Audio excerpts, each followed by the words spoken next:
അപ്പോൾ ഈ ഒരു വീഡിയോയിൽ ജസ്റ്റ് പറയുന്നതെന്ന് വെച്ച് കഴിഞ്ഞാൽ, എൻ്റെ കൂടെ 12th പഠിച്ചൊരു ഫ്രണ്ട് അന്ന് അവൻ ഫയർ ആൻഡ് സേഫ്റ്റിയിലായിരുന്നു ക്യുസാറ്റിൽ പഠിച്ചത്. അപ്പോഴത്തേക്കും അവനിങ്ങനെ നമ്മൾ കാര്യങ്ങളെല്ലാം പറഞ്ഞു തന്നപ്പോഴേ ഞാനിങ്ങനെ ക്യുസാറ്റിൻ്റെ കാര്യങ്ങൾ നടത്തുക അല്ലെങ്കിൽ എന്താണ് നമ്മൾ കോച്ചിങ് ഉണ്ടെന്ന് പറഞ്ഞപ്പോഴത്തേക്കും അവൻ്റെ അടുത്ത് കാര്യങ്ങൾ പറഞ്ഞു. അതായത് എങ്ങനെയായിരുന്നു അവൻ്റെ ഒരു കരിയർ പോയിരുന്നെന്നുള്ളത്. അവൻ ഹയർ സ്റ്റഡീസ് ആയിട്ട് എന്താണ് ജോബ് ക്വിറ്റ് ചെയ്തിട്ട് ഹയർ സ്റ്റഡീസ് നോക്കുന്നു എന്നാണ് പറഞ്ഞത്. കാരണം അവന് വേറെ കുറേ പ്ലാനുകളുണ്ട്. അപ്പോൾ ഇനി പറയുന്നതെന്ന് വെച്ച് കഴിഞ്ഞാൽ എന്തൊക്കെയാണ് അവൻ പറഞ്ഞതെന്ന് ജസ്റ്റ് പറയാം. ഇനി മെയിനായിട്ടും പറയാനുള്ളത് നിങ്ങൾക്ക് എന്തെങ്കിലും കാര്യം ഈ കോഴ്സിനെ പറ്റി അറിയണമെങ്കിൽ നിങ്ങൾ കമൻറ്റ് ചെയ്യാം.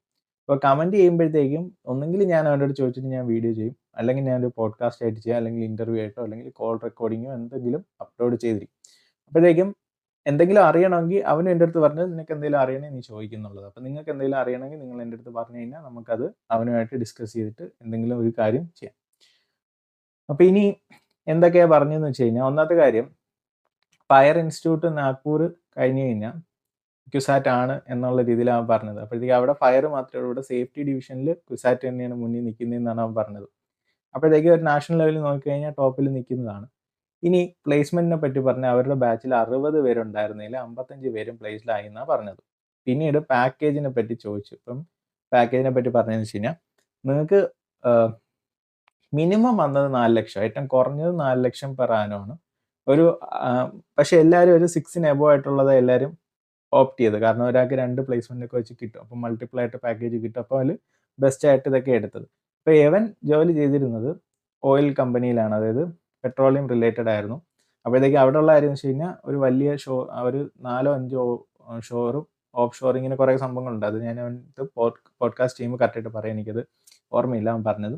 അപ്പോൾ അതിനകത്തെല്ലാം അവൻ എന്താണ് ഒരു 1 ഇയറിന് ശേഷം അവൻ്റെ ഒരു കരിയർ ഗ്രോത്ത് നോക്കിയാൽ അവൻ അതിൻ്റെ ഹെഡായി അല്ലെങ്കിൽ വലിയൊരു പൊസിഷനിലോട്ട് എത്തി എന്നുള്ളതാണ് ഞാൻ അറിഞ്ഞത്. പിന്നീടുള്ള കാര്യം എന്ന് വെച്ച് കഴിഞ്ഞാൽ സാലറി നോക്കുമ്പോഴത്തേക്കും സാലറി പെട്രോളിയം കമ്പനിയിലായിരുന്നു അവൻ പോയത്, അതുകൊണ്ട് നല്ല പേയ്മെൻ്റ് ഉണ്ടായിരുന്നു. അതായത് അവന് ഇൻസെൻറ്റീവ് ഒരുപാട് കിട്ടും, അല്ലെങ്കിൽ എന്താണ് ഒരു പർട്ടിക്കുലർ ടാർഗറ്റ് കഴിഞ്ഞ് കഴിഞ്ഞാൽ സാലറി കാർഡിലും എബോ ഒരു 1 lakh ഒക്കെ കിട്ടും. പിന്നീട് ജിം അല്ലെങ്കിൽ ഫാമിലിക്ക് വരെ ഹെൽത്ത് ബെനിഫിറ്റ് ആയിട്ടുള്ള കാര്യങ്ങൾ കിട്ടും. 19,000 രൂപ ഫാമിലിയുടെ ഹെൽത്ത് സ്കീം അങ്ങനെ കുറേ കിട്ടുമെന്നാണ് അവൻ പറഞ്ഞത്. അതായത് ഇങ്ങനെ നോക്കിയാൽ ഒരു 10-13 ലക്ഷം വരെ കിട്ടും എന്നുള്ളതാണ് അത് പറഞ്ഞത്. അതായത് നിങ്ങൾ പ്ലേസ്മെൻറ്റ് നോക്കുവാണെങ്കിൽ ഏറ്റവും ബെസ്റ്റാണ് ഫയർ ആൻഡ് സേഫ്റ്റി ക്യുസാറ്റിൽ എടുക്കുന്നത്. പിന്നീട് അവൻ ആഡ് ചെയ്തൊരു കാര്യം എന്ന് വെച്ച് കഴിഞ്ഞാൽ ജോബ് ഓഫീസ് ജോബ് ആവണമെന്നില്ല, ഓഫീസ് ജോബ് കിട്ടുന്നത് വളരെ കുറവായിരിക്കും, മിക്കവാറും റിമോട്ട് ഏരിയയിലായിരിക്കും. പക്ഷേ റിമോട്ട് ഏരിയയിലാണ് നിങ്ങൾക്ക് വേണ്ട ജിമ്മ്, എൻ്റർടൈൻമെൻറ്റ്, ഇങ്ങനെ ഫുഡ്, എല്ലാ സൗകര്യങ്ങളും അവർ അറേഞ്ച് ചെയ്തിരിക്കും. അപ്പോഴത്തേക്കും നിങ്ങൾക്ക് ഫെസിലിറ്റീസിൻ്റെ കാര്യമൊന്നും ജോബിൽ ഒരു പ്രശ്നം വരത്തില്ല. അത് മാത്രമല്ല പേയ്മെൻറ്റും നല്ല ഹൈ ആയിട്ടായിരിക്കും പോകുന്നത്. പിന്നെ അവരുടെ ബാച്ചിൽ എന്തോ ബീഹാറിൽ നിന്ന് എന്തോ 60 പേരിൽ 25 പേര് എന്തോ അത്രയും പുറത്തുനിന്നുണ്ട്. അതായത് ഈ 60 പേരും മൊത്തം നമ്മുടെ സ്റ്റേറ്റിൽ നിന്നല്ല, ഏകദേശം ഒരു 30 പേരെങ്കിലും പുറത്തുനിന്ന് കാണും എന്നുള്ളൊരു കൗണ്ട് അവൻ ജസ്റ്റ് എന്നെ സൂചിപ്പിച്ചായിരുന്നു. 25 പേരെന്തോ അവരുടെ ബാച്ചിലുണ്ടെന്ന് പറഞ്ഞു. അപ്പം ചുരുക്കി പറഞ്ഞു കഴിഞ്ഞാൽ നല്ലൊരു കോമ്പറ്റീഷൻ ഓൾ ഇന്ത്യ ലെവലിലുണ്ട്.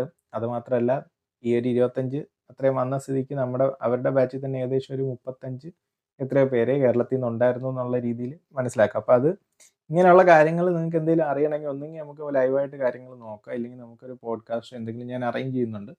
മാക്സിമം നിങ്ങൾക്ക് ചോദിക്കാവുന്ന ഡൗട്ടും കാര്യങ്ങളും ഒക്കെ വെച്ച് കഴിഞ്ഞാൽ ഞാൻ അവനുമായിട്ട് കോൺടാക്ട് ചെയ്തിട്ട് അത് അതേപോലെ ചെയ്യാനായിട്ടാണ് പ്ലാൻ ചെയ്യുന്നത്. അപ്പം നിങ്ങൾ മാക്സിമം എന്തെങ്കിലും ഉണ്ടെങ്കിൽ നിങ്ങൾ കമൻറ്റ് ചെയ്യുക, അല്ലെങ്കിൽ നിങ്ങളുടെ ഫ്രണ്ട്സ് ആരെങ്കിലും നോക്കുന്നുണ്ടെങ്കിൽ ഒന്ന് ഷെയർ ചെയ്ത് കഴിഞ്ഞാൽ അവർക്കുള്ള ക്വസ്റ്റ്യൻ ആണെങ്കിലും എന്താണെങ്കിലും ഇതൊരു നല്ലൊരു ഓപ്പർച്യൂണിറ്റിയാണ്. കാരണം അവിടെ പഠിച്ചിറങ്ങിയ ഒരാൾ, ജോബ് ചെയ്ത ഒരാൾ, എല്ലാ എക്സ്പീരിയൻസ് ചെയ്ത്, അതുമാത്രമല്ല വേറൊരു കാര്യം പറഞ്ഞു വെച്ച് കഴിഞ്ഞാൽ അവർ ഡീൽ ചെയ്യുന്ന ക്ലയൻറ്റും കാര്യങ്ങളൊക്കെ ഒരു ഇൻ്റർനാഷണൽ ലെവലിൽ നല്ലൊരു സ്റ്റാൻഡേർഡ് ആയിട്ടാണ് പോകുന്നത്. ഇതൊരു ചെറിയ ലെവലിലല്ല, ഒരു വേറൊരു ലെവലിലോട്ട് നിങ്ങളുടെ കാര്യങ്ങളെല്ലാം മാറും. അപ്പോൾ അതാണ് ഇതിനകത്തുള്ളത്.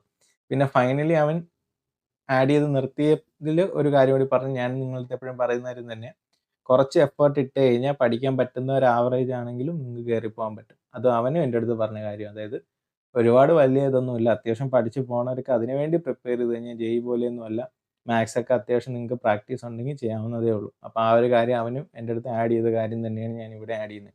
അപ്പോൾ ഇത്രയാണ് അവൻ പറഞ്ഞത്. എന്തെങ്കിലും നിങ്ങൾക്ക് അറിയണമെങ്കിൽ നിങ്ങൾ കമൻറ്റ്